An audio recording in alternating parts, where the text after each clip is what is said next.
There is a cave beneath the world where poison falls like rain. A man is chained to the stone.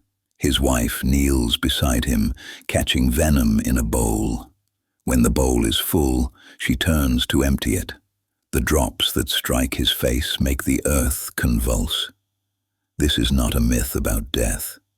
This is a myth about what the gods do when death isn't enough. In Snorri Sturluson's prose Edda, in Skaldskaparmal, we are told that Loki's punishment was measured not in years, but in ages, not in pain, but in humiliation, not in silence, but in the rumble of the ground itself. Northern justice isn't only brutal, it's inventive and lasting, built to keep a soul suffering long after a battle ends. And when the Aesir gathered to pronounce sentence on the shapeshifter who had crossed every line, they didn't reach for execution, they reached for something far worse. This is the punishment of Loki.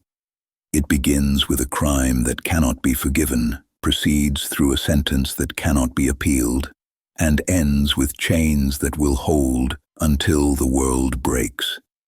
It is a fate designed not to kill, but to preserve, to keep the accused alive and aware for as long as creation stands.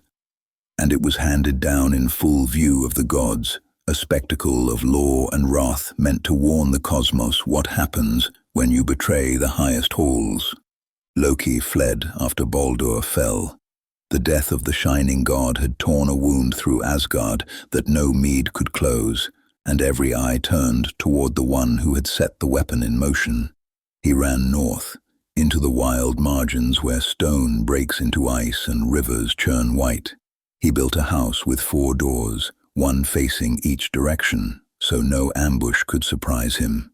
By day he took the shape of a salmon and hid in the waterfalls. By night he sat by his fire and wove nets, imagining how the gods might catch him, testing their methods in thread and knot. But cleverness has limits. Odin sees from the high seat, Thor walks with purpose. The Aesir came in force, and when Loki saw their shapes on the ridgeline, he threw his net into the fire and leapt into the river. The gods found the ash of the net, read its pattern, and knew. They wove their own. Thor waded into the current and seized the salmon with his bare hands. Loki thrashed. The stones were slick. It didn't matter. The god of thunder does not lose his grip. They dragged him back in chains, and the Aesir convened a thing, a gathering of judgment that had not been called since the binding of Fenrir. This was no hasty sentence whispered in corridors. This was law made visible, written into the order of the world.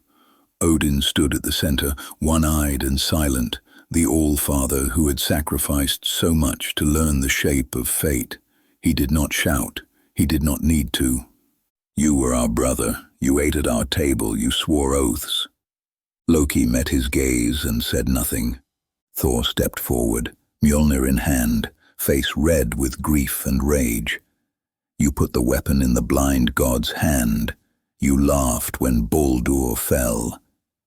The accused did not deny it. There are moments when even the silver tongue knows silence is the only play left. The sentence was pronounced. Not death, not exile, not even the clean end of a blade. The gods had learned cruelty from the giants, and they had learned patience from the Norns. Loki would be bound in a place where no rescue could reach him, held by chains that could not be broken, and subjected to torment that would not cease until the final fire. They took him deep into the earth, to a cave where 3 stone slabs rose like an altar built for suffering. But chains alone would not hold the shapeshifter. Iron could be slipped, rope could be chewed. They needed something that could not be undone, something woven from consequence itself. They brought his sons, Nafi and Vali, children of Loki's own blood. The gods worked a transformation, turning one son into a wolf that tore the other apart in blind frenzy. The entrails were taken, still warm, and used to bind Loki to the stone. The magic in them held, a father chained by the guts of his child, The symbolism was not accidental. The cruelty was not accidental. This was a message written in flesh. Then they brought the serpent, a creature of venom and cold malice, set above Loki's head where it would hang for all the ages to come. Poison gathered on its fangs and dripped slow and steady toward the bound god's face. The Aesir stepped back. The sentence was complete, but Sigyn remained. Loki's wife, who had not fled, who had not turned away, who could have walked free and been welcomed back among the halls. She knelt beside him with a bowl and caught the venom as it fell. Drop by drop, age by age, she held her place. The sources tell us she is still there. The gods built a punishment meant to last until Ragnarok, and Sigyn became its only mercy. When the bowl fills, she must turn away to empty it. In those moments, the poison strikes Loki's face. He writhes against the chains. His body convulses with such force that the earth itself shakes. Mortals feel it as earthquake.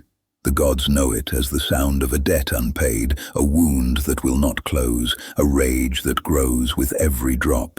The Aesir called it justice. They framed it in the language of law, of oaths broken and blood unavenged. But walk down into that cave and ask yourself what word fits. This is not correction. This is not deterrence. This is vengeance dressed in the robes of order, a sentence designed not to end a threat, but to savor its suffering. The gods of the north do not forgive. They calculate. And they built a punishment so inventive, so enduring, that it would become its own kind of myth. Eternal means something in this context. Not poetic eternity, not metaphorical forever. The chains will hold until the breaking of the world. The venom will fall until the final war. Sigyn will kneel until the sky splits, and Loki will remember every drop, every convulsion, every moment the gods chose this over a clean death. There is a logic here that runs deeper than cruelty. The gods feared what Loki would become, so they made him into it. They feared his cunning, so they gave him ages to sharpen it in the dark. They feared his rage, so they fed it with venom and humiliation. Prophecy said Loki would stand against them at the end of all things. The gods heard that prophecy and built the chains that would guarantee it. When Ragnarok comes, when the bonds finally break and the prisoner walks free, he will not come as the trickster who once made Thor laugh.